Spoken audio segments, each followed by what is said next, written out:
Walang preno kung bumatikos. Malalim at makatwirang komentaryo. Mag-ingat ang mga politikong gumagawa ng kalokohan at baka kayo ay tamaan ng Rapid Fire!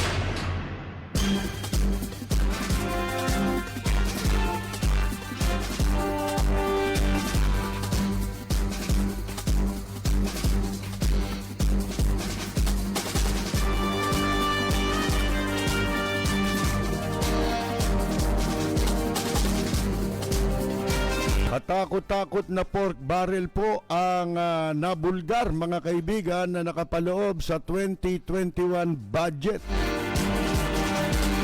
Yan po ang ibinulgar ni Senator Ping Lacson. Nakapanlulo mo, ano po? Ito po ay sa harap na nangyayari ngayong dinadanas ngayon ng ating mga kababayan na sinalanta ng bagyo.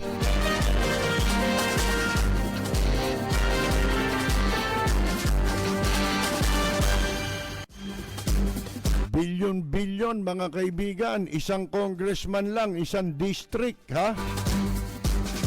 Katakot-takot na pera. Ang pinakamababa kulang sa 700 bilyong piso ang pork barrel ng congressman.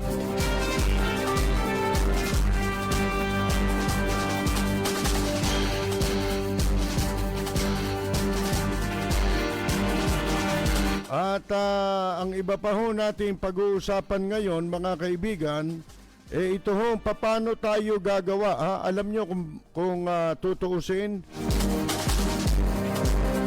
hindi dapat tayo nakakakita ng mga Pilipino na walang bahay. O kaya kung mapinsala man ng bagyo ang kanilang bahay, ay kayang-kayang matulungan ng gobyerno. Kung gugustuhin lamang po at hindi magnanakaw ang mga nakaupo sa gobyerno. Mangyayari po yan pag ako na presidente ng Pilipinas.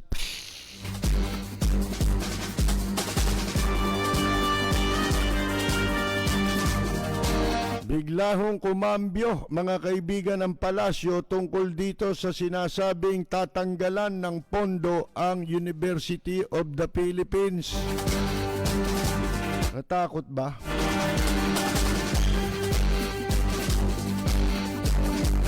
Alam nyo, dito lamang sa napakatabang infra allocations para sa mga congressional district na nadiskubre po sa ginawang pagbusisi ng Senado sa pondo para sa 2021. Diyan po'y nagsalaksak ng katakot-takot na pondo ang mga congressman. Dito pa lang ho mga kaibigan malalaman na ninyo kung gaano kawawalang hiya ang mga nakaupo sa pamahalaan. At wala talagang sinseridad, ika nga po, na tulungan ang ating mamamayan para ang bansa natin bumangon. Ipaliliwanag po natin yan ngayong gabi, ano po? At bibigyan natin ng comparison kung bakit sa ibang mga bansa ang mga mamamayan nila ay kahit dumaan sa anumang sakuna at kalamidad, sila po ay mabilis na nakakabangon. Dito, daig pa ho ang sinapak ni Manny Pacquiao hindi na makabangon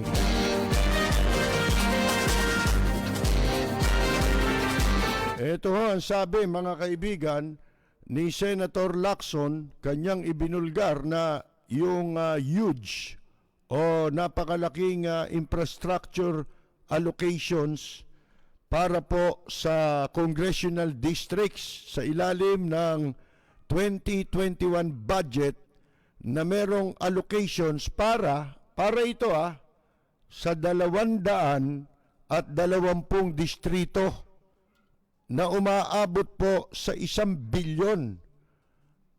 Ang pinakamataas dito ay 15.3 billion. Isang congressman yun ha, isang congressional district. 15.3 billion? Paano babangon ang sambayan ng Pilipino?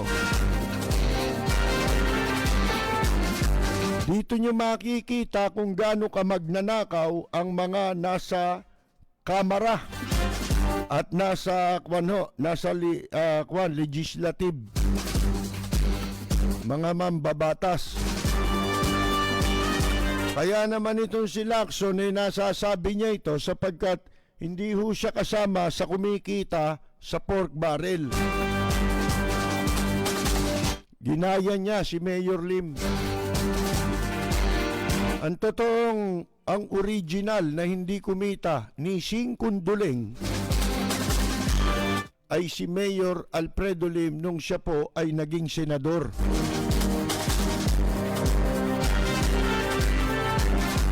Ito ho ang ibinulgar ni Lacson sa Senate plenary debates nung pinagdebatihan po itong budget para sa Department of Public Works and Highways and Robbery. Ayon daw po sa mga source ni Lacson, itong House of Representatives, mga kaibigan, ay ano sabi rito? Ay meron hong sila ang merong gawa o sila ang nasa likod na nagprepara at naghanda nitong listahang ito.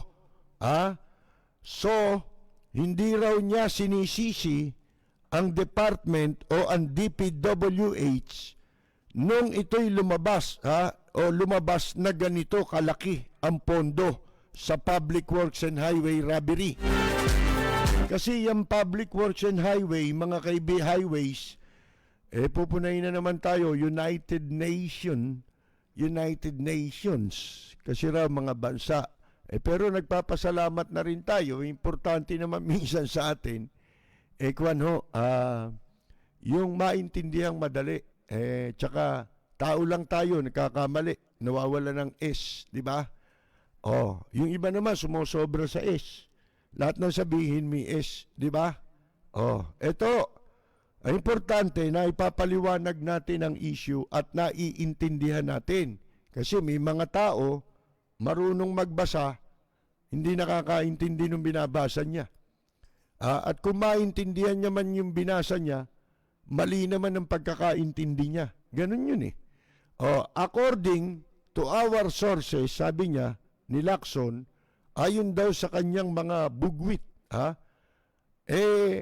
itong mga mambabatas sa Kamara, ang talagang arkitekto nito, mga kaibigan.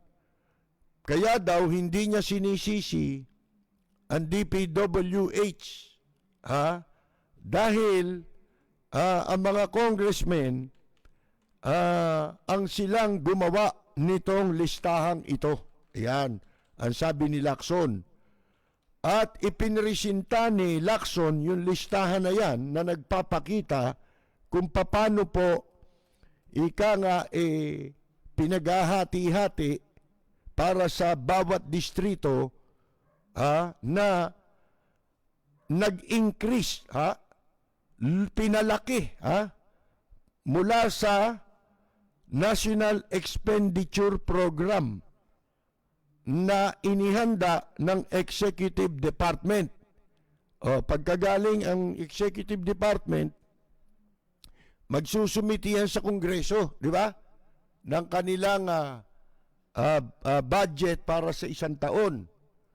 Ito namang mga Kongreso, na mga karamihan dyan, halos lahat yan, magnanakaw yan, di ba? Dadagdagan nila ng dadagdagan yan. Kung saan-saan magsisingit yan. Maglalagay yan doon sa Department of Public Works and Highways and Robbery sapagkat dyan madaling makapagnakaw. Sasabuatin mo lang yung nakaupo. Kaya paano ka maniniwala na yung kalihim ng Department of Public Works and Highway Robbery tsaka yung mga kawani dyan, hindi kumikita sa pagnanakaw. Di ba ho, mga kaibigan? Ayon ho sa General Appropriations Bill, itong General Appropriations Bill o GAB, ito ang inaprobahan ng Kamara, yung budget nito, para sa taon-taon, na ipinapadala sa Senado. Ganun yun eh.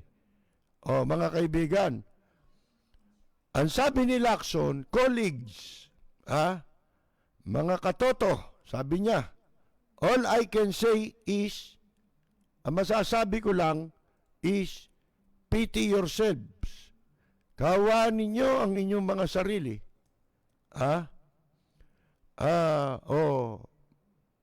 ba yung pity? Magsisi, di ba? Magsisi kayo. Those of us who may have individual insertions will make you look like barangay kagawads compared to our house counterparts. Ibig sabihin niya, itong mga senador na kasama niya, mga kaibigan, ay magmumukhang barangay kagawad lang sa laki ng nanakawin ng Kamara.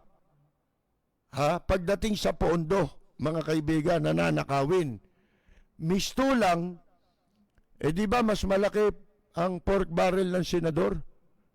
Dati ang senador 200 milyon ang isa niyan Di ba? Itong mga congressman dati 75 milyon kada taon. At ayon kay Lacson, ang 220 distrito, kasi 220 ang miyembro, ang mga buhaya na nandyan sa Kamara, sa House of Representatives, mga kaibigan, ay nakakuha ng highest proposed funding ng panukalang pondo para mailagay sa kanilang distrito ng mahigit 1 bilyon. Isipin ninyo yan. Hindi na pala ngayon 75 million ang nakawan para sa pork barrel ng congressman. Isipin ninyo yan ngayon lang ito. Sa dinami-dami ng administrasyon, yun ang sinasabi natin Ang susi, kung gusto mo makapagnakaw, dito sa administrasyong nagsasabing galit daw sa magnanakaw, I hate corruption, pero ngayon lang ito, nakarinig ng ganito. Mga kaibigan, dati 75 milyon, minumura na sila ng taong bayan Di ba? Ngayon, bilyon, mahigit. Ang pinakamababa raw na alokasyon sa mga distrito, umaabot sa 602 million. Sipin mo, talagang ang pakay sa pagtakbo ng mga congressman, magnakaw. Yun lang ang pakay So, alam nyo, kalokohan na rin yung paniwalaan pa natin yung sinasabi na walang magagawa ang presidente sa laki ng korupsyon. Hindi totoo yun. Ang nangyayari kasi, gusto ring magnakaw ng executive. Para hindi sila pakialaman, hindi nila pakikialaman. At yung mga mambabatas pagdating sa kwarta. At unang-una, ang mga mambabatas, ang silang may kapangyarihan na magpasa ng budget. Dahil kung kakalabanin sila ng executive, mga kaibigan, hindi maipapasa ang budget.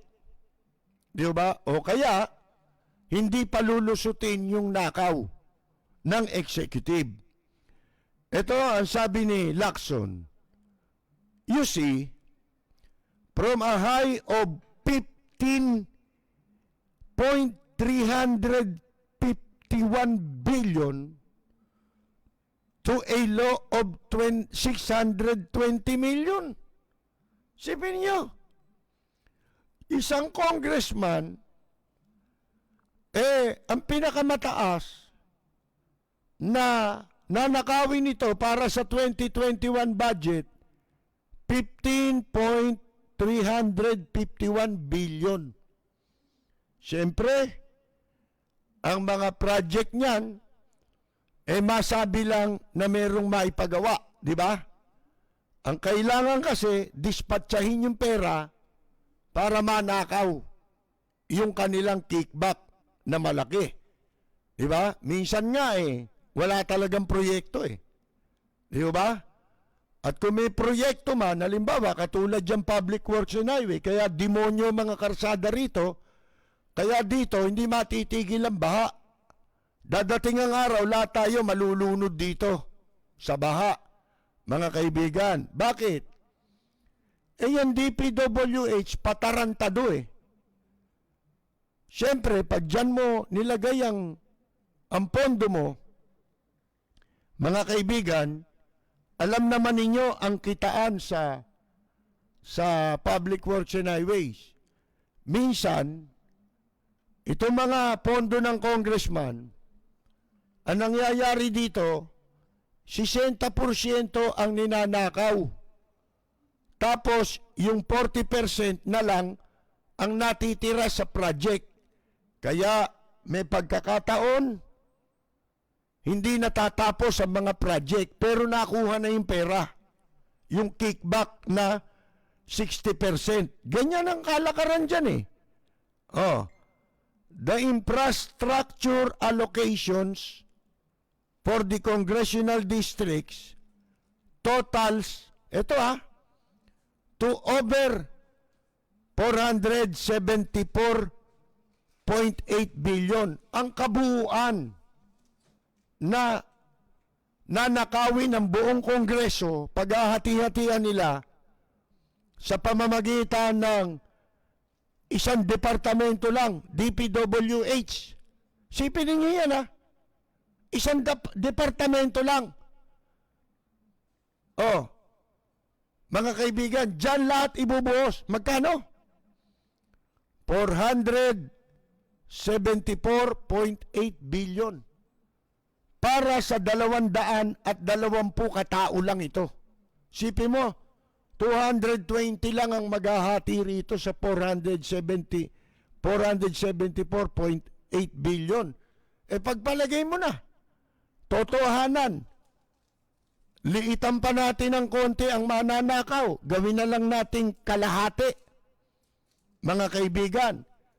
At hindi ka na nakakasiguro, pagkalahati ang kickback nila, hanggang 60%, tiyak na dispalinghado mga proyekto kung meron man. Di ba dispalinghado yan kasi kapos na sa budget Di ba?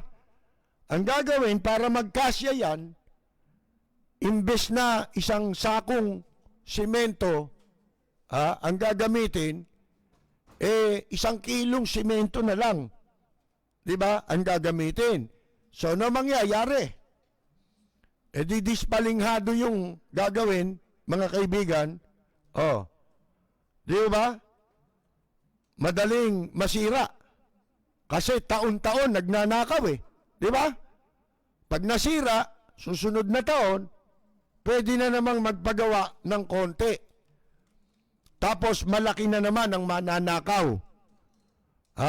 Hindi pa ho kasama sa sa ipinresinta ni Lacson yung kung sino ang distritong nakakuha ng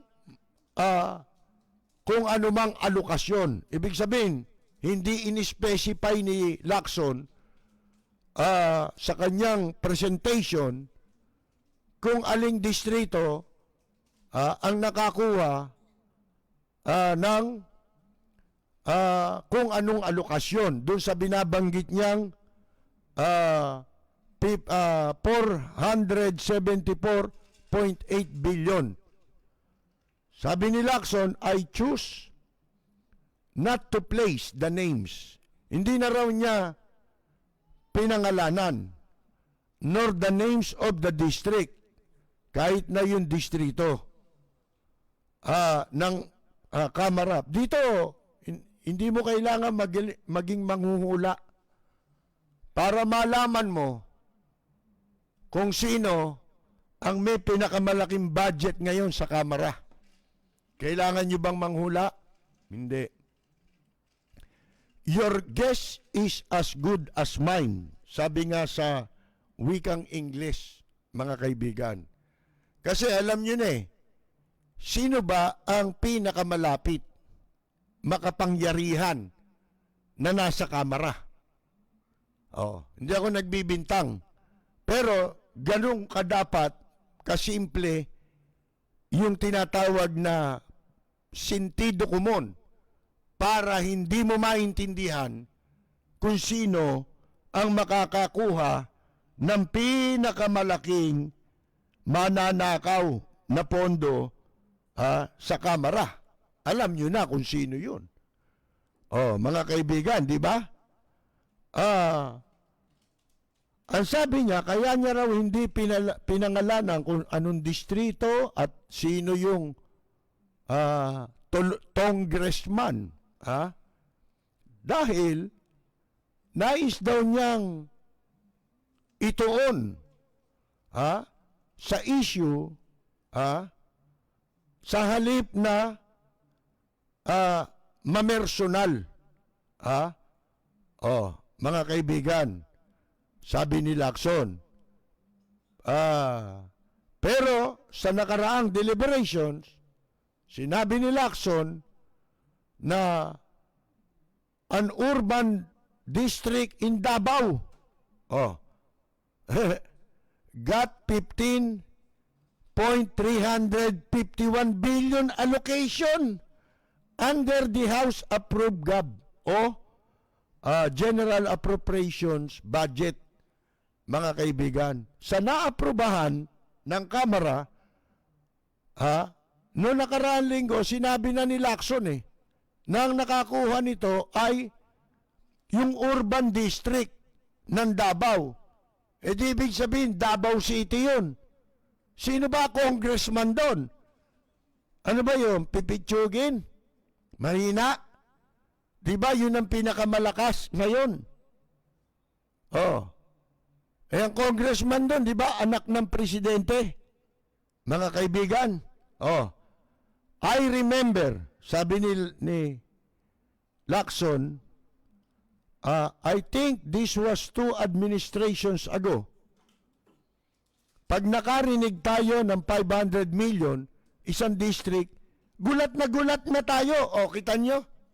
Pareho sa sinasabi ko kanina. Ang sabi ko kanina yung 75 million nga, kada congressman, dati, minumura na sila ng taong bayan dahil alam natin, wala naman nangyayari. Di ba dito nga nakulong yung mga senador na mandarambong, mga kaibigan, na nandambong ng pork barrel nila? At doon sa pork barrel scam na yan sa PIDAP, na maliwanag na naiintindihan na ng publiko kung paano ninanakaw ang pera. Doon sa scam na yon, hindi ba puro peki yung project? Puro ghost yung project? Katulad nung kay Napoles, di ba? Si Napoles ang handler ng pagnanakaw. Kung paano nila nanakawin sa pamamagitan ng palsipikadong mga foundation. Na kunyari ay ibibigay yung pera para sa mga magsasaka. Pero wala po. Walang project na ganun. Kasi pag foundation, hindi mo pwedeng i-audit.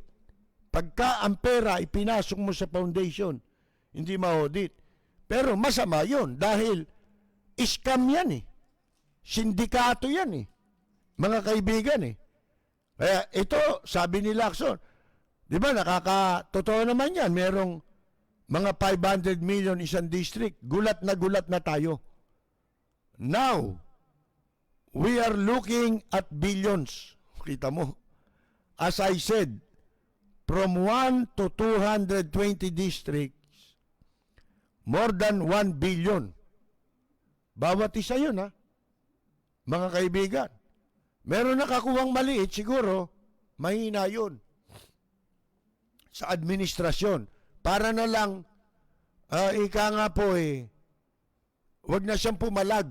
Bibigyan din siya, pero maliit. Di ba? Kumbaga hindi, kasama ka, pero hindi ka kasali sa malakihan. Doon ka lang sa maliitan, mga kaibigan. Parang sindikato Lacson, ito raw, pinuna rin ni Lacson yung line items para sa multipurpose buildings. Kasi ito infrastructure Ang ibig sabihin, lahat ng pagawaing karsada, building, mga ganyan, vertical at horizontal. Infrastructure yan, mga kaibigan. Yung items, yung nakahanay na 739 line items para daw sa multipurpose buildings. Puro multipurpose building ito, 739. Ito ba priority nila? Ito ba mas importante ito? Ha? Magtayo ng multipurpose building? Importante ba yan? Ha? Anong importance meron itong multipurpose building? Diyan kayo magtaka. Bakit 739 na multipurpose building ang nakahanay na pagkakagastahan nila? Ha? Ng pondo na 1 milyon bawat isang multipurpose building. Mga kaibigan, yun uniformadong uniformadong halaga na tig 1 milyon. Di 739 million yan para sa 739 multipurpose buildings. If a 2 million project, sabi niya, kung ang 2 milyong project would only come up with this skeletal structure, can you imagine how a multipurpose building with 1 million allocation would look? Ito na problema, mga kaibigan. Kung multipurpose building yan, dapat malaki yan, di ba? Napakaliit ng budget para sa multipurpose building. Ha? Ang sinasabi ni Lacson, kung meron kang 2 milyong project, skeletal lang yan. Di ba nakikita ninyo yung mga parang ginagamitan lang ng bakal, di ba? Pundasyon lang yan. Can you imagine? Kung ano ang itsura ng isang multipurpose building na 1 million lang ang allocation budget? Di wala yun. Mga kaibigan, ibig sabihin ito'y palsipikadong mga project ito. Kasi hindi ka panipaniwala na sa halagang 1 milyon, makapagtatayo ka ng multipurpose building. Ang maliwanag dito, maliwanag pa sa sikat ng araw na ito'y nakaw lang ito.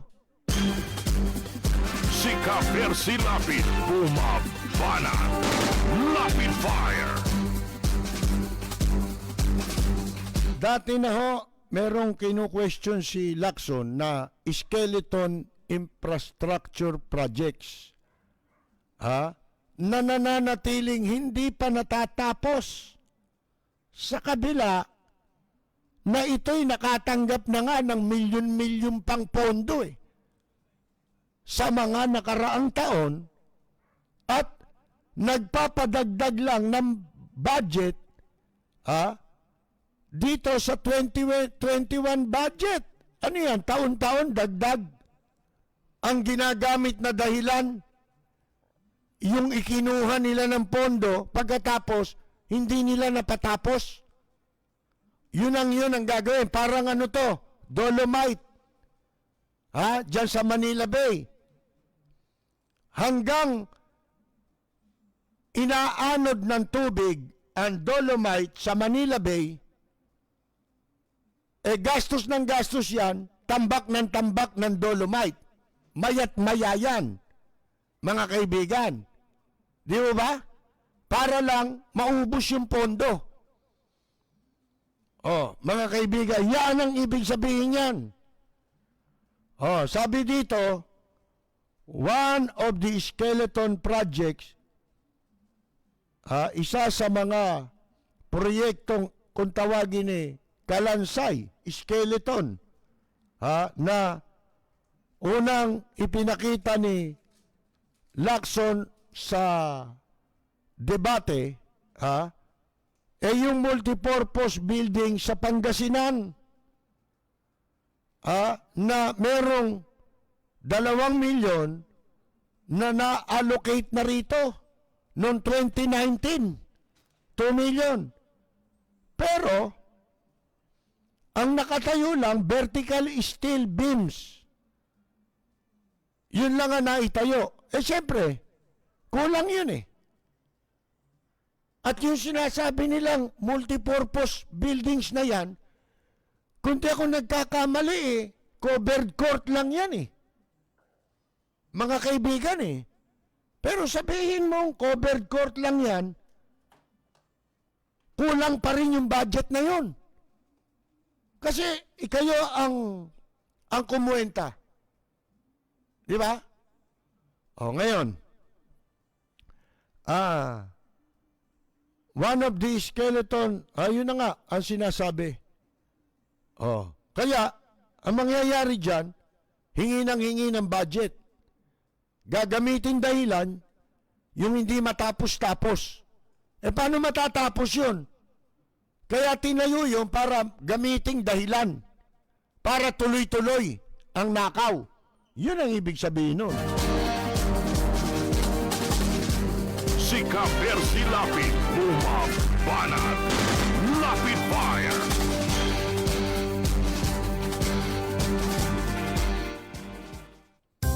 Are you desiring cheesecakes and tres leches cakes? Big or small appetite, we are here to satisfy your sweet cravings. Like our FB page, Sugar Baby by Anna and AJ, for you to see our products. DM us for your inquiries and orders. Sugar Baby by Anna and AJ, the best quality cheesecakes in town. Are you craving for pork barbecue or boneless chicken barbecue? Yung sauce pa lang ulam na. O kaya sisig o rolls. Yung malasa, yung masarap. Nakakagutom! Ano pang hinihintay nyo? Order na sa Barbecue Boss. Davao street food flavor at its finest. Like our FB page, Barbecue Boss NCR, for your orders and inquiries. Check nyo ang aming menu at siguradong maiibigan nyo. Barbecue Boss, home of Davao's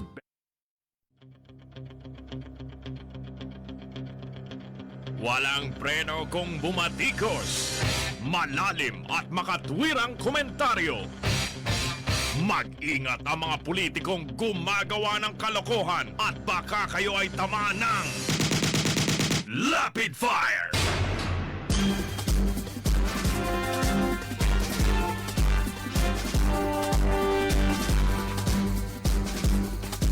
Sika Percy Lapid, bumabanat. Lapid Fire!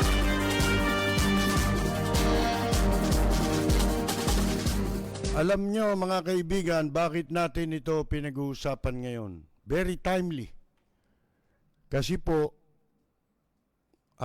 nakakaawa ang mga kababayan natin na hindi nila alam kung kailan sila makakabalik o magkakaroon muli ng matutulugan. Siguro naman nanonood kayo ng balita sa telebisyon. May mga kababayan tayo sa karsada na natutulog para lamang hindi sila makabalik sa bahay dahil wala silang tutulugan at makapanghingi sila ng makakain sa mga dumadaan na mga motorista. Yan ang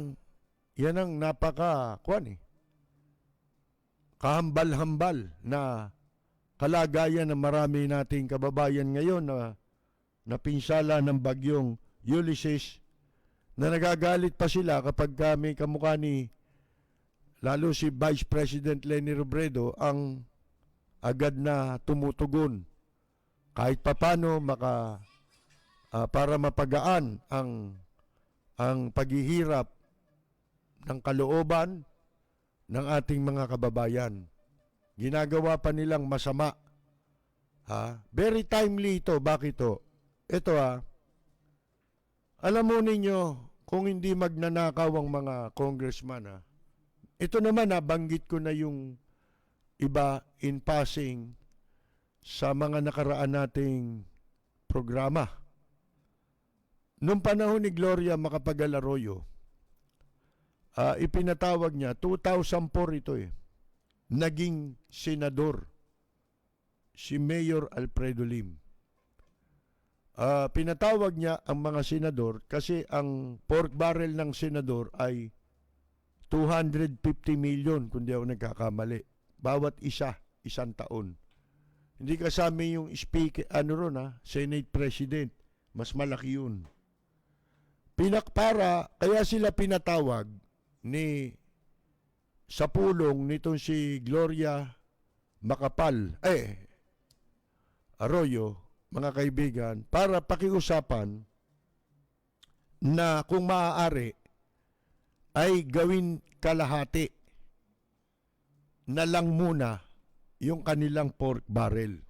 Magtataka kayo Pinipilit nilang magkaroon ng pork barrel, labag sa batas yan Unconstitutional. Paano ka magiging mambabatas kung hindi ka kumikilala sa saligang batas? Wala kang karapatan na panukala ng anumang batas kung hindi mo kinikilala ang saligang batas. Ang sabi sa desisyon ng Korte Suprema, ang anumang pork barrel, any form, yan ay labag sa saligang batas, mga kaibigan. Sapagkat ang mandato ng mga mambabatas hindi po magpatupad ng anumang mga proyekto. Ang pagpapatupad ng proyekto at paghawak ng pondo para sa implementasyon ng mga proyekto, yan ay teritoryo ng executive branch. In the same manner, ang judiciary sa pangunguna ng Korte Suprema, hindi rin pwede mag-pork barrel yan. Kasi wala rin silang ganyang mandate. Para gumawa ng proyekto, hindi pwede yun. Ganun din ang legislative, yan yung mga mambabatas. Sapagkat may kanya-kanya silang mandate. Ang mandate ng executive ay magpatupad ng mga proyekto. Nasa kanilang teritoryo yun. Yun namang legislative, magpasa ng mga batas. Pero pinagpipilitan nilang sumandok ng pondo at gagawa ng proyekto. Ba't pa kayo tumakbong mambabatas? Diba? Gusto mo pala magpatupad ng proyekto, di tumakbo ka local official. Sa local ka tumakbo. Wag sa legislative. Hindi ba? Matakaw ka pala sa pondo Ngayon, nung panahon na sinasabi nating ipinatawag sila, ang sabi nga sa kanila ni Gloria Macapagal Arroyo ay, kung pa pwede, kalahati na lang muna ang maging pork barrel nila for that specific year. 2004 yata yan. O, mga kaibigan. Ngayon, si Mayor Lim, ang bukod tangi, first term ni Mayor Lim yun, Hindi man siya nakasecond dahil 3 taon lang nag-resign na siya bilang senador. Ano sabi ni Mayor Alfredo Lim?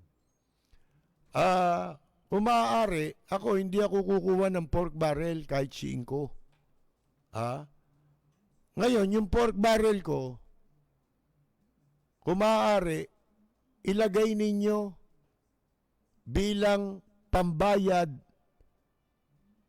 sa kapital ng utang. Idagdag ninyo.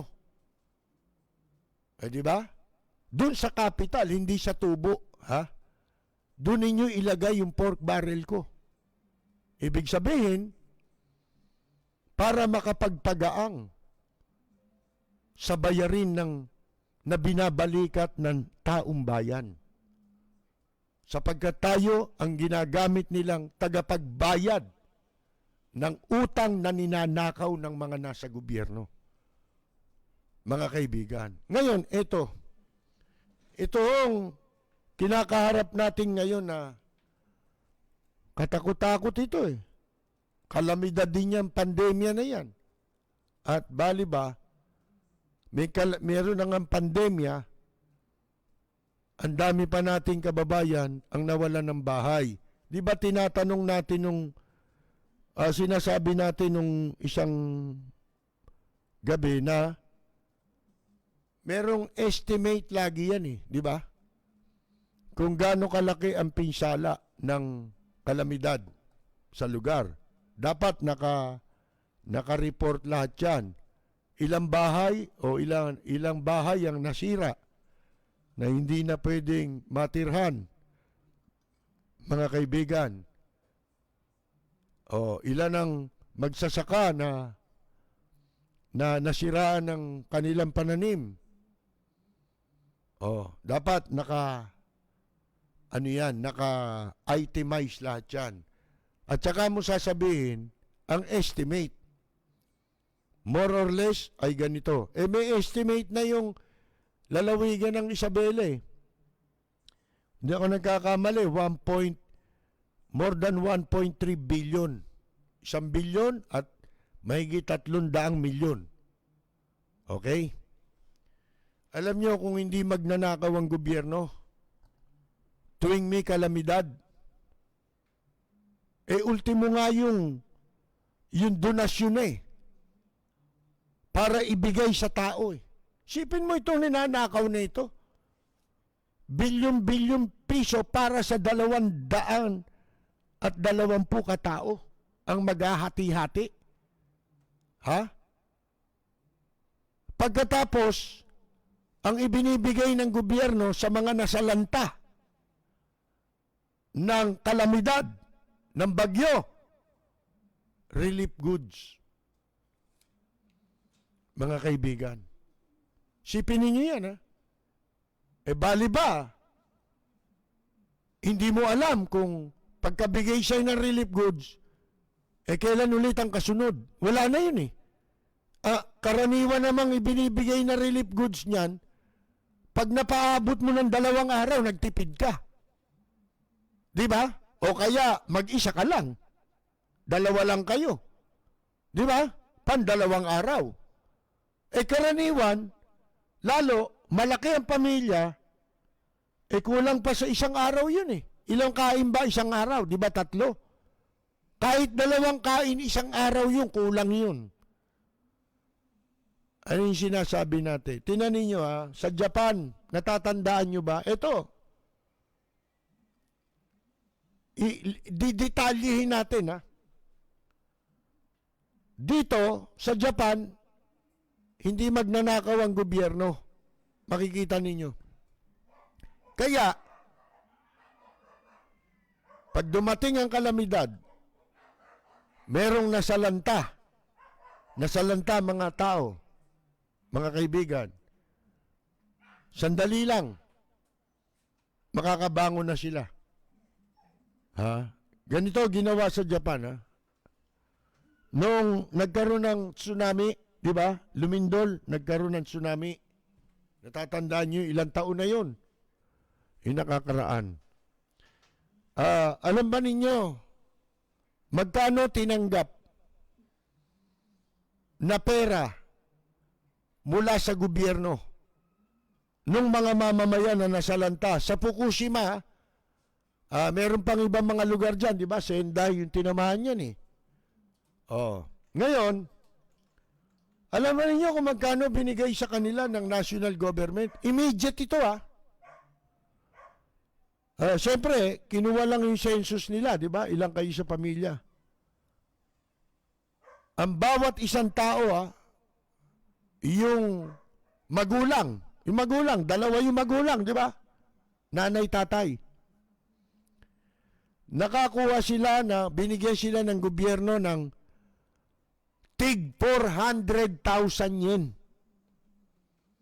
400,000 yen sa nanay, 400,000 yen sa tatay. Ilan ang anak mo? Kung 5 ang anak mo, mas malaki makukuha ng anak kaysa sa magulang. Ibinigay sa kanila. Magkano? Bawat isang anak, 600,000 yen. Ang 100,000 yen, katumbas na 50,000. 200,000 sa nanay, 200,000 sa tatay. Magkano yun? 400,000 kagad yun. Kung meron kang 5 anak,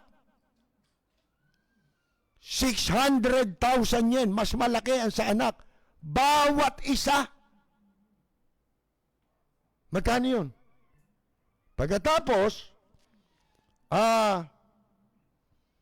meron silang,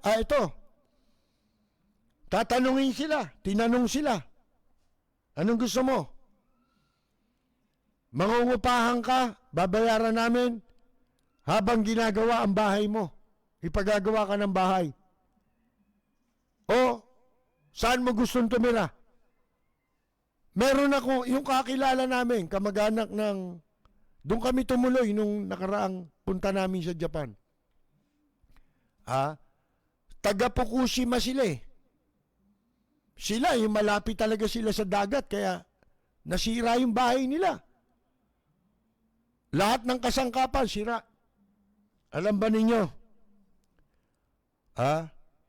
Ayaw na nilang tumira doon, natakot na sila. Nagkaroon ng trauma. Kaya lumipat sila sa malayo, sa Nagoya. Sipin mo, layo nun. From north to south, mga kaibigan. Papuntang south yung Nagoya eh. Yung Fukushima naman, papuntang north yun. Mga kaibigan. Ngayon, ang nagbayad nun, gobyerno, ng inupahan nilang bahay for 4 years. Na upa ng bahay. Binayaran ng gobyerno.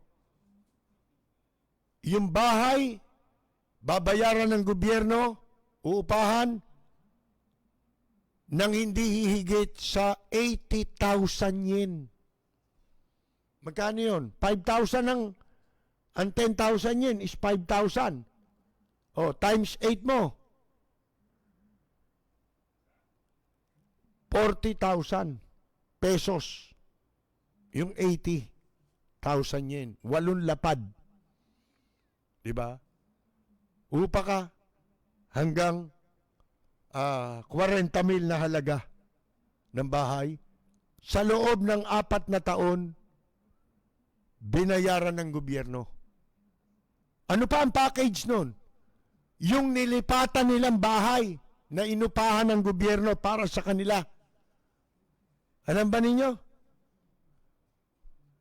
Inilagay ang lahat ng appliances na kailangan nila. Television, washing machine, lahat. Lutuan, ha? Air condition, na may heater. Kasi doon, dual yung ano nila ron eh. Ha? Aircon pag malamig, heater yung pagka winter. Mga kaibigan. Sipin ninyo yan ha. Bilangin ninyo yan, benepisyong yan. Pagkatapos, meron silang 10 kilo ng bigas isang buwan. Medyo mahal ang bigas doon. Mga kaibigan, mas mahal ng konti kaysa sa atin. Doon 10 kilo ng bigas. Every 2 weeks, 5 kilo ang ibibigay sa iyo ng gobyernong bigas. Hindi yung bigas na may bukbuk, Japanese rice ito. Walang may bukbuk doon na bigas. Nakatulad ni Kalida. Si Kalida, magtaka ka, hindi naman bigas, may bukbuk eh. Di ba? Ngayon, ano pa? Alam ba ninyo na yung buong pamilya nila hanggang ngayon entitled sila kung gusto nilang mamasyal doon sa pinanggalingan nilang lugar, babayaran ng gobyerno lagi ang kanilang round trip ticket sa train, Shinkansen, bullet train, mga kaibigan, 2 beses isang taon. Sipin ninyo yan. Twice a year yun, mga kaibigan. Ngayon, after 4 years, 4 years ang sasagutin sa'yo, hindi ka na nila tutulungan doon sa pagbabayad mo ng renta sa inuupahang bahay. Pero, kung magpapasya ka na makabalik o gusto mo nang bumalik doon sa pinanggalingan mong lugar kung saan ka nasalanta ng kalamidad, ay tutulungan, ito mga pala, yung round trip ticket nila na mamasyal doon sa lugar na pinuntahan, na pinanggalingan nila, para sa pamilya nila, round trip ticket yun, pati hotel, sasagutin ng gobyerno. Siyempre, pagpunta mo ro, wala ka nang tutuluyan. Hotel, sagot ng gobyerno. Ano ka ng baka, ho? Bakit? Tao yan eh. Mahal nila ang mamamayan nila. Mga kaibigan, walang nagmamahal na politiko sa mamamayan dito ngayon. Yung iba, hindi pa natin nasusubok. Kaya natin ito sinasabi. Mga kaibigan, ngayon, after 4 years, naka 4 years na silang mahigit na eh. Ang tagal na nung nangyari yun sa Fukushima, di ba? Yung tsunami. Kung magpapasya silang bumalik doon sa kanilang pinanggalingan, bibigyan sila muli ng pera para makapagpatayo ng kanilang bahay. Dito, relief goods. Mga kaibigan, Planuhin ang pamamasyal upang masigurong sulit ang inyong bakasyon sa Land of the Rising Sun. Respetado at mapagkakatiwalaang Filipino tour operator sa Japan. Roy Japan Tour. Roy Japan Tour. Contact WhatsApp and Viber 819023885888. Do you want to experience authentic Filipino cuisine? Drop by or order at Tali and Tiago Filipino Restaurant. Filipino food at its best. Check out their specialties, food packages, and promos that fit your budget. Tally and Tago Filipino Restaurant via Cayo Mario, 16A 00192, Rome, Lazio, Italy. Enjoy food at the comfort of your home. For more info, kindly call or message us at 320-722-0797 on WhatsApp or on FB page at Tally and Tiago.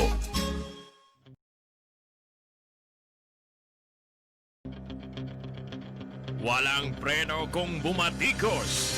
Malalim at makatwirang komentaryo. Mag-ingat ang mga politikong gumagawa ng kalokohan at baka kayo ay tamaan ng Lapid Fire!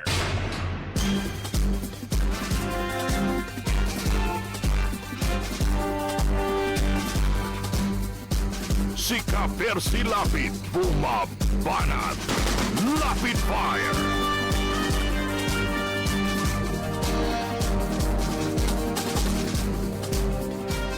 Magpapatuloy po tayo mga kaibigan. Di ba nakakaiyak?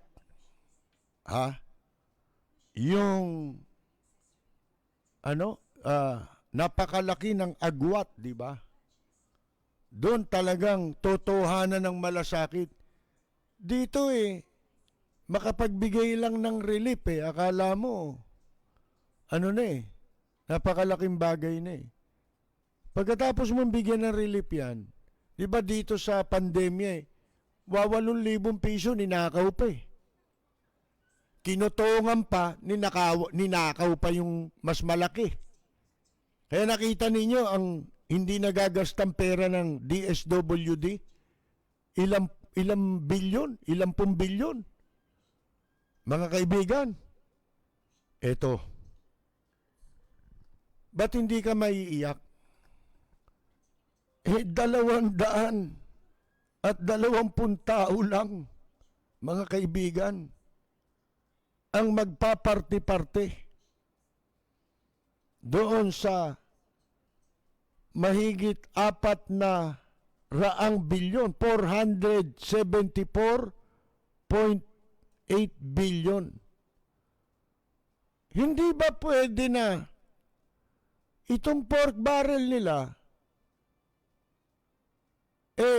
ilaan para na lang kaysa ibigay sa kanila ilaan natin sa pagbangon ng ating mga kababayan. Paano mo gagawin yan? Ganito. Sana ito maisip ng mga gustong tumakbong presidente.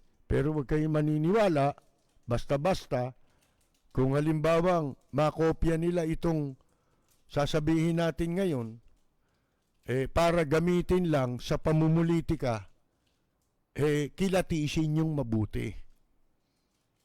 Alam kong mahirapan silang gawin ito. Eto, 1 bilyon. Magkano yung 1 bilyon? Etong pinag-uusapan natin pork barrel pa lang ito ng 220 katao. 474.8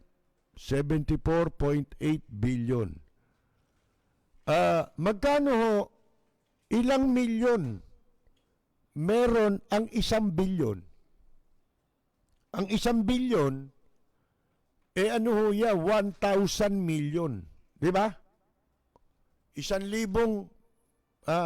milyon, 1 bilyon yun. Ngayon, hindi ba kayang-kaya, di ba? Para ang mga kababayan natin makapagsimula. Di ba? Yung kanilang dinanas na trahedya, bigla maging panatag ang kalooban. Ganito, kung merong 1 milyon o merong 1,000 milyon sa 1 bilyon, halimbawa natin, ilan ang bahay na napinsala? Halimbawa, bigyan natin ng halagang i-allocate, sa kanila natin i-allocate, bawat bahay na nasira. Yung hindi na pwedeng matiran, kailangan ng tayuan, bigyan mo ng 250,000. na pampagawa ng bahay. Kasama na doon yung konting halaga na pwede silang makabangon, makaisip ng konting pagkakakitaan para nila mapaikot yung pera nila, magkaroon ng break ng pagkakataon. Ito. Halimbawa, ilang 250,000 meron ang 1,000,000, di ba 4? Sa madalit sabi, kung ibibigay natin na 250,000 bawat isang nawala ng bahay o nasira na ang bahay, sa 1,000,000, 4 na bahay kagad yun. Di ba? Ilang milyon meron ang 1,000,000,000? Di ba? 1,000,000 milyon. Gaano karami yun? Sa isang bilyon, ano yun? 4 times 10, 40 times 100, 400. Di ba? Mga kaibigan, tapos times 1,000, 4,000. Di ba? 4,000 na bahay, 1,000,000,000. Hindi ba kayang-kaya? Mga kaibigan, halimbawa, paano mo gagawin yan? Bigyan mo sila ng card. 2 card. Itong card na ito, kasi sa Korea, nabalitaan natin, nitong pandemya, ang gobyerno nila hindi namigay ng pera. Ang pinamigay ng gobyerno nila, card. Parang credit card yun. Binigyan sila, nag-allocate ng, hindi ko alam kung magkano. Kasi hindi tayo aware dyan. Pero ito'y sinabi sa akin ng isa nating kaibigang naninirahan dyan. Binigyan niya kami ng card. Hindi mo magagasta yung card. Kung hindi, magagamit mo lang yun sa pagbili ng pagkain sa palengke o sa supermarket. Di ba? Katulad niyan, bigyan mo sila ng 2 klaseng card. Yung isang card na nagkakahalaga ng 20 o 200,000 kasi 250,000 o 200,000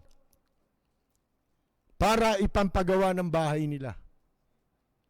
Di ba? Yung 50,000, yung iba ron, pwede nilang ipambayad, separate na card yun. Bigay mo 50,000. Pwede nilang ipambayad sa magtatrabaho.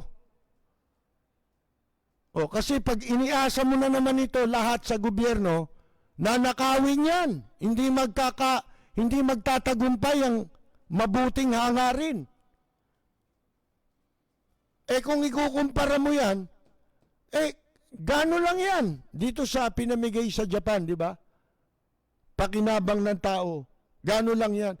At yan ay gano lang sa ninanakaw nila taon-taon. Mga kaibigan, mo bibigyan ka ng relief? Sila bilyon-bilyon ang ninanakaw. Hindi mo ba? Di, ginhawa na. Malaking bagay na yun. Lalo yan, mga probinsya, medyo mura ang pagpapagawa dyan. Di ba? Ano benepisyo mo dyan? Magbo-boom ang construction business. Kikita ang mga may construction business. Di ba? Mga lumber, mga hardware, kikita sila. Pag kumita sila, lalaki ang kita nila ngayon, madadagdagan ang bayad nila sa buwis, babalik din sa gobyerno. Yung iba doon sa itinulong ng gobyerno. Hindi ba? Balik din At hindi lang yun. Nakapagbigay ka ngayon ng kahit na temporaring trabaho sa mga karpintero, sa mga gumagawa ng bahay, latero, tsaka mga mason, di ba? Oh. Hindi ba dapat ganun ang ekonomiya natin umiikot? Nakikinabang ang tao? Hindi lang yung binigay nila yung para maging, para dun sa napinsala, kung hindi, manganganak yun. Upang makapagbigay ka ng hanap buhay sa mga karpintero. Yan, yung mga gumagawa ng bahay. Hindi ba? Simpleng idea lang eh. Simple lang. Siguro kung hindi tayo ninanakawan ng mga nasa gobyerno, magkano pork barrel ng presidente? Magkano intelligence funds niyan? Magkano ang binibigay dyan ng PAGCOR ng sweepstake? Sobra-sobra, daan-daang bilyon yan. Mga kaibigan, kaya wag niyo sabihin, may naging presidente rito, hindi nakinabang. Nakinabang yan. Sobra-sobra. Kung yung PAGCOR nga nagbibigay ng budget sa mga local officials kung saan sila may kasino. Halimbawa, Maynila, may kasino dyan.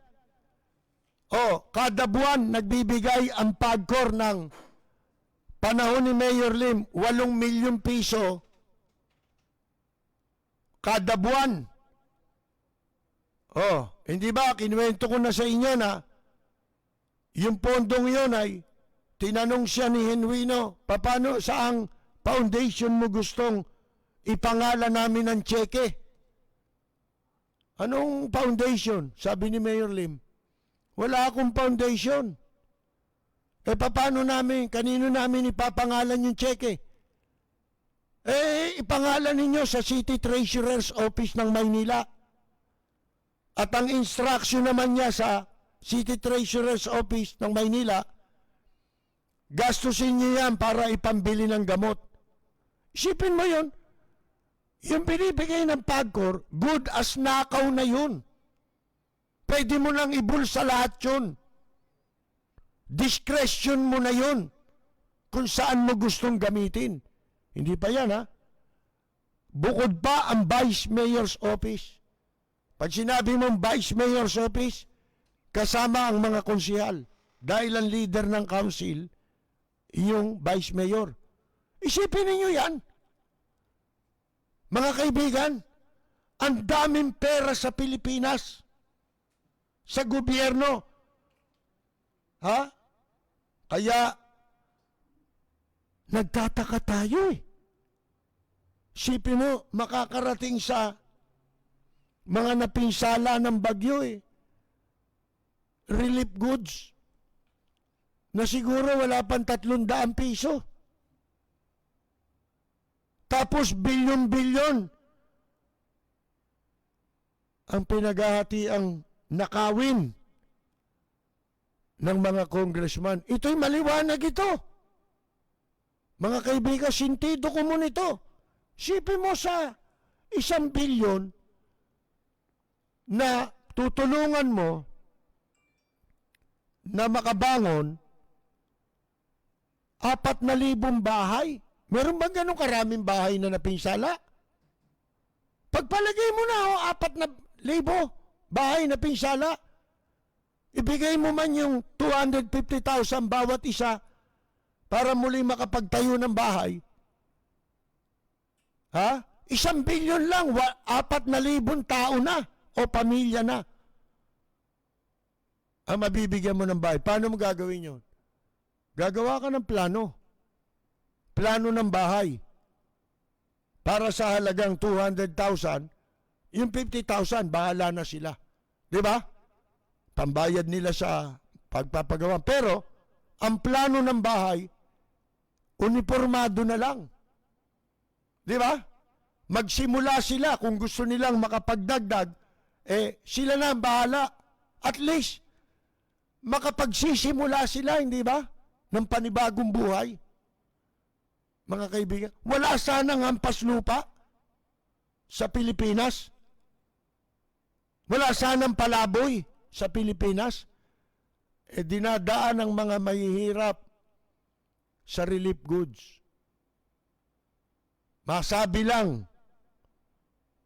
Tapos yung halagang 200 lang yun, 300. Yung mas malaki yung nanakawin nila. Pinanghihinayangan pa nila yun. Mga kaibigan. Halimbawa, may bahay, pero napinsala. Pero pwede namang tirahan.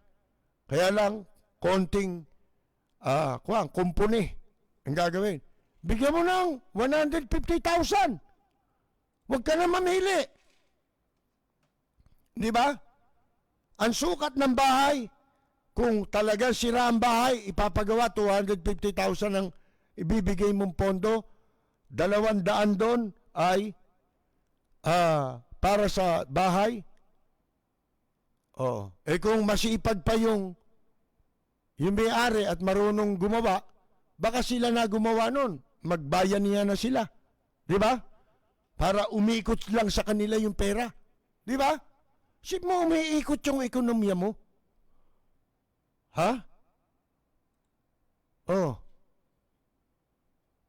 Isang sukat lang. May plano kayong ibibigay. Ito, may CR, may kusina,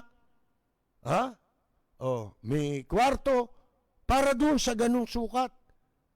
Kung kahit malaki lupa mo, yun lang ang sukat na pwede mong itulong sa kanila. Hindi ba ang ganda sana? Wala sanang mahirap. Kaya hindi ako naniniwalang totoo to Mga kaibigan Wala pa hong gumagawang gobyerno niyan. Dito sa Pilipinas. At sana,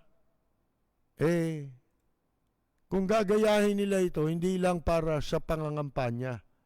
Kasi marami na tayong nababanggit Kalaunan maririnig mo, sinasabi nila Di ba? Bakit? Nagkaroon sila ng idea, i-reserva nila para magmukhang original sila. Di ba? Maghanap kayo ng mga broadcaster dyan, mga commentator dyan. Nakaamoy lang ng mikropono, commentator na raw. Announcer lang yun, mga kaibigan. Yan ba mga yan, nag-iisip ng mabuti para sa taong bayan? Nagmumungkahi ba sila ng mga programa katulad na sinasabi natin? Hindi ako nagyayabang. Dito lang yun sa programa na to. Nagmumungkahi tayo ng gagawin. Hindi lang batikos. Kasi yung pagbatikos at pagpuna, karapatan nating mga mamamayang Pilipino yan. Kasi kung wala niyan, wala nang gagawa lalo ng matino. Mga kaibigan. Di ba? Karapatan mo yan sa ilalim ng saligang batas. Pero, nagmumungkahi tayo. Yun lang din nila gagawin. Bakit? Manginayang sila Tsaka kailangan mo ng pagbabantay dyan Para saan yung mga National Housing Authority na yan? Meron tayong mga pag-ibig, kailangan mo pa bang yung pag-ibig lang na yan, isa pa sa ninanakaw lang yan Kinakasabwat lang yan ng mga politiko Halimbawa, di ba nabulgar na yan sa panahon ni Villar, di ba? Ginamit nila yung pera ng pag-ibig. Yung mga tao, wala namang utang, nagkautang. Para makuha yung pera ng pag-ibig sa ipapatay yung subdivision, mga kaibigan, na pribado nilang subdivision. Tapos ipinangutang sa pag-ibig, yung mga member ng pag-ibig, nagulat na lang. Wala naman ako utang Ba't ako nagkautang? Meron pa, ang gagawing sindikato, kuwan yan. Halimbawa, iikayating kanila. Magtatayo ng subdivision. Kung kayo ay Pag-ibig member, halina kayo. Magmembro na kayo rito. Magbayad lang kayo ng 10,000 dito. Pagkatapos, yung Pag-ibig membership nyo, kami na lalakad. Para maipangutang kayo upang siya naman ninyong ipambabayad dito. Pwede na kayong tumira dito. Ano ginawa? Seminar, nagbayad. Pagkatapos, ibinigay yung mga Pag-ibig membership nila. Iniutang ngayon sila. Pinatira muna sila nung, buti, meron pa nga pinatitira sandali nung hilaw pa yung bahay. Ang mangyayari, hindi ka pa nakakatira. Pag naitayo na yung housing, yung subdivision, housing project, ano gagawin? Ibebenta na sa ibang tao. Ikaw namang tulongges na iniutang nila, maghuhulog ka ngayon sa Pag-ibig. Hindi ka natatanggapan ng hulog mo. Nung subdivision, at saka ituturo ka, magbayad ka doon sa Pag-ibig. Pag pumunta ka sa Pag-ibig, hindi rin nila tatanggapin. Bakit? Magkakutsaba Bakit nila ayaw tanggapin ang bayad mo? Para ma-default ka. Ang dadahilan nila sa batas, pati husgado, nakakasabwat. Ang gagawin nila, pag nagreklamo ka, baka ikaw pa makulong. Bakit? Hindi ka nagbabayad Anong hindi?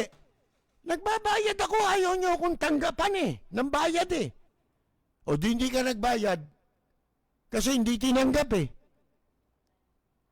Nakapagbayad ka kung tinanggap. Hindi tinanggap. Yun ang utos Yun ang kutsabahan Ang daming nabiktima niyan.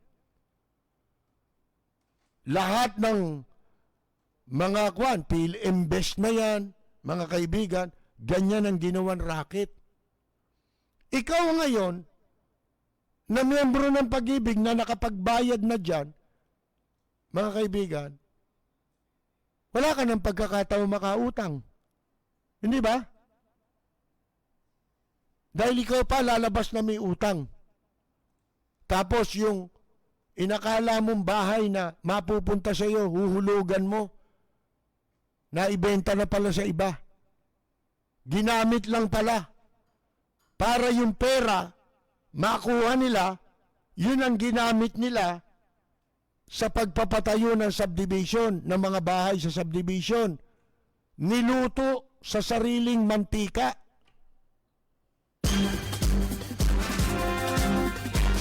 Si Ka-Percy Lapid, bumabanat.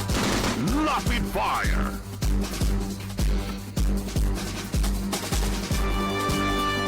Kanina nagpapaliwanag itong si Bayani Fernando.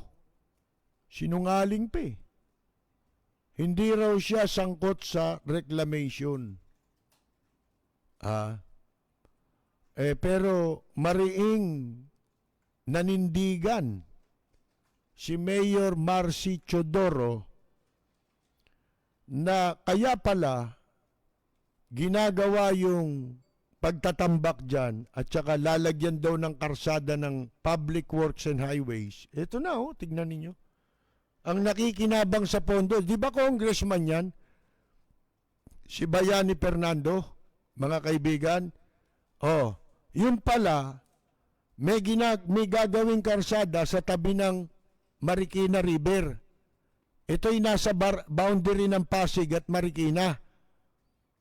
Ngayon, kaya pala lalagyan ng karsada yun. Alam nyo kung bakit? Para magkaroon ng access doon sa BF City. na ang may-ari ay si Bayani Fernando. Tapos nagrereklamo pa, kinain daw yung lupa niya ng konti. Kinain nga. Pero, yung itatayong karsada ron, sa gilid ng Pasig River, ng Marikina River, mga kaibigan, ay makikinabang ang negosyo niya para magkaroon ng access road papunta sa kanyang negosyo. Di ba ganyan ngayon ang ginawa ni Villar? Dito po sa kanyang mga mall dyan sa Cavite, gumawa ng karsada sa tabi ng ilog ng Las Piñas. Ang labas mo, Bacoor. Paglabas mo ng tulay, pagbaba mo, ang bubungad sa'yo, mall ni Villar. Ganon na rin ang ginagawa ngayon ni Bayani Fernando, congressman. Tapos may pork barrel pa. Mga sinungaling, di ba yung Public Works and Highway Robbery, wala raw silang project doon, maliban nga doon. Yun na nga yung tinutukoy. Wala raw silang reclamation. Yun na ngayon ang tinutukoy, mga kaibigan. Ano tawag doon? Sabi ni Mayor Marcy Chodoro, conflict of interest yan. Si Ka-Percy Lapid, bumabanat. Lapid Fire.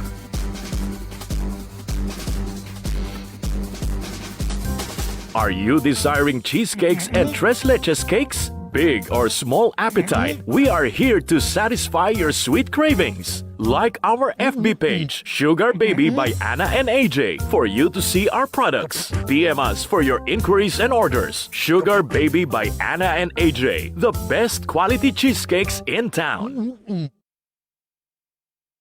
Lapid at sa mga listeners ngayon, binabati ko ang inyong programang Lapid Fire sa matapang at makatotohanang pagbabalita. Lagi po nating pakinggan ang programang Lapid Fire ni Ka-Percy Lapid. Ito po ang inyong katrupa at kaibigan, May Pacquiao. Maraming salamat po.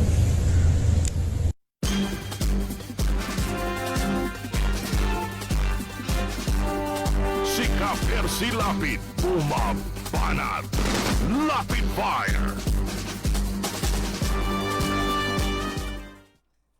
Ang tanong hihingi ba ng dispensa si Presidente Digongyo? Dahil sa fake news niya? Sa kanilang inilakong fake news labang kay Vice President Leni Robredo? Alam niyo sagot ng Malacanang ni Harry Mantika Roque. Well, wala pong maling sinabi ang presidente. Yan ang sabi niya. Wala raw mali. Sabi ko na sa inyo maluluma rito yung mga apostol. Apostol na, hindi na yung papa lang. Kasi ang papa sinasabi nila, infallible yan, di ba? Hindi pwedeng magkamali. Pagpalagay na natin, nagkakamali talaga yan di ba? Tao yan Ultimo yung mga apostol, nagkamali yun di ba? Mga kaibigan, wala raw mali. Di talo pala apostol dito, mga kaibigan. Dire-diretso dapat ito sa langit. Mga kaibigan, kasi hindi nagkasala ito, walang nagawang mali ito At kung walang mali sa ginawa nito, wala nang tama. Di ba? Mga kaibigan, lahat na tama.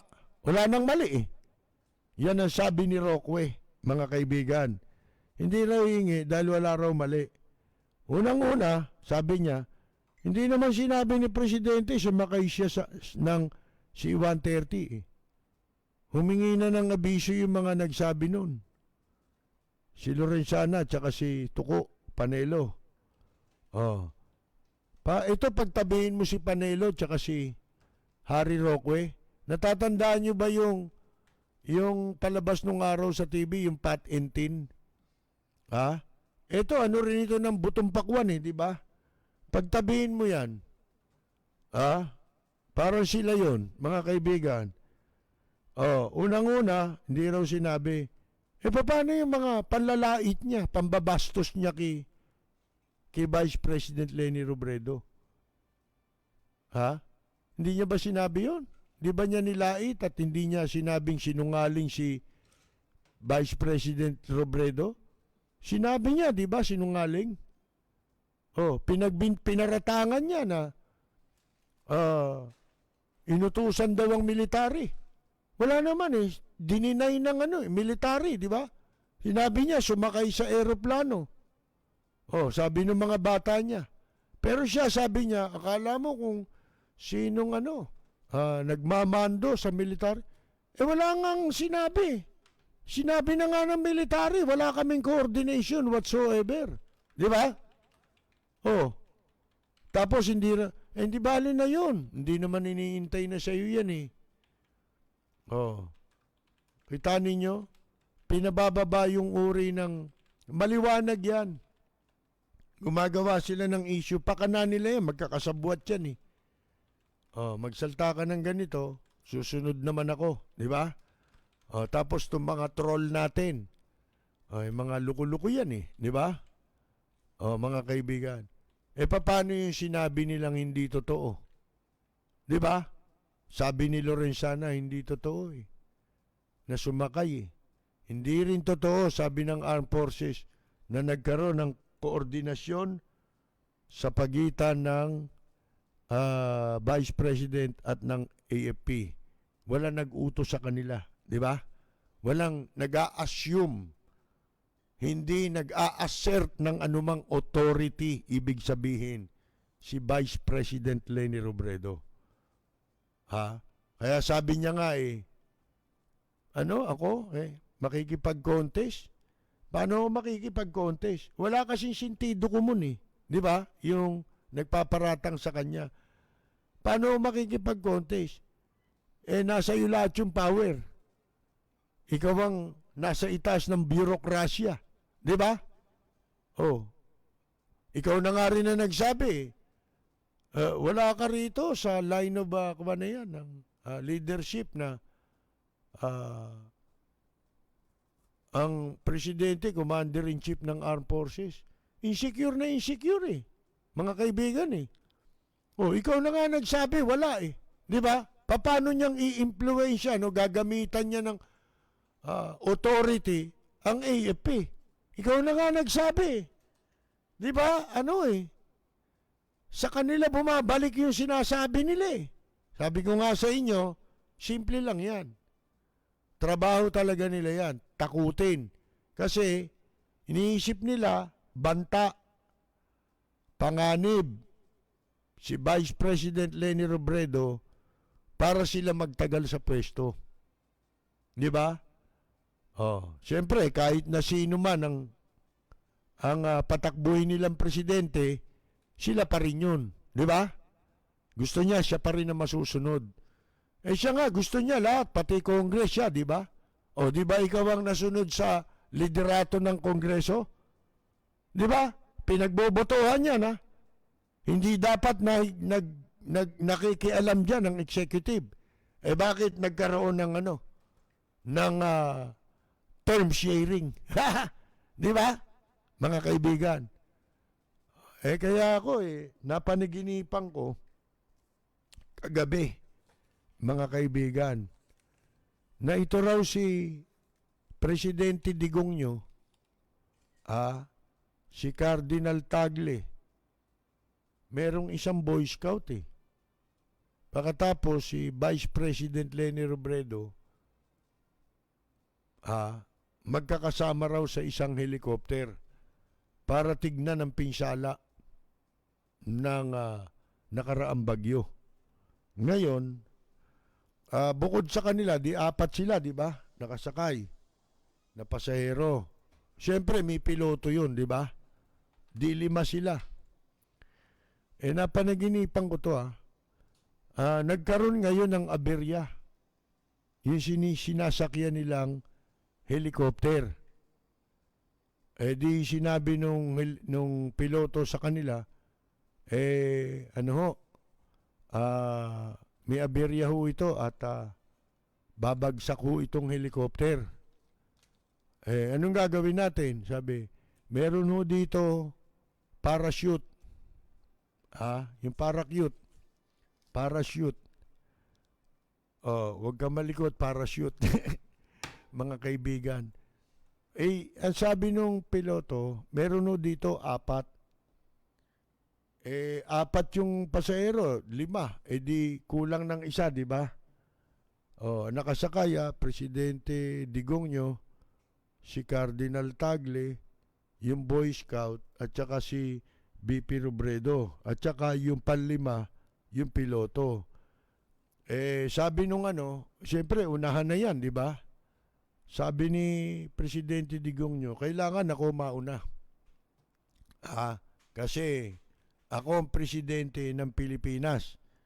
Tama naman, kailangan ako ng buong Pilipinas. Lahat ng mamamaya. Kaya mauna na ako, dumampot ng isa. Sinuot, tumalon. Ngayon, sumunod naman si Cardinal Tagle. Sabi ni BP Leni Robredo, sabi ni Cardinal Tagle, ma'am, ako na ho mauuna. Kasi ako leader ng simbahan Alam naman ninyo, mas marami Katoliko rito sa populasyon na to. At ako'y kailangan nila. Kaya dumampot din si Cardinal Tagle, nagsuot, tumalon. Diba? Nung Boy Scout na naiwan, sabi ni BP Robredo, mauna ka na, boy. Kasi marami ka pang tutulungan, di ba? Anong malay mo? Di ba yan ang Boy Scout? Laging handa sa pagtulong, di ba? Yan ang pinag-aaralan ng Boy Scout. At ikaw hindi natin masabi, baka paglaki mo, ikaw naman ang magiging presidente ng Pilipinas.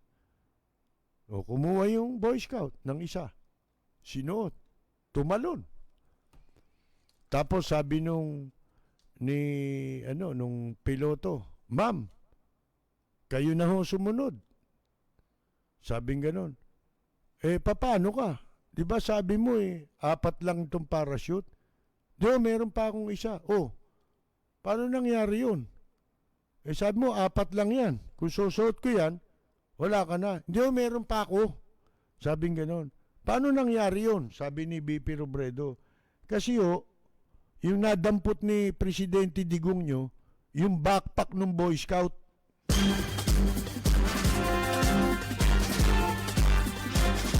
Si Kapersi Lapid, bumabanat.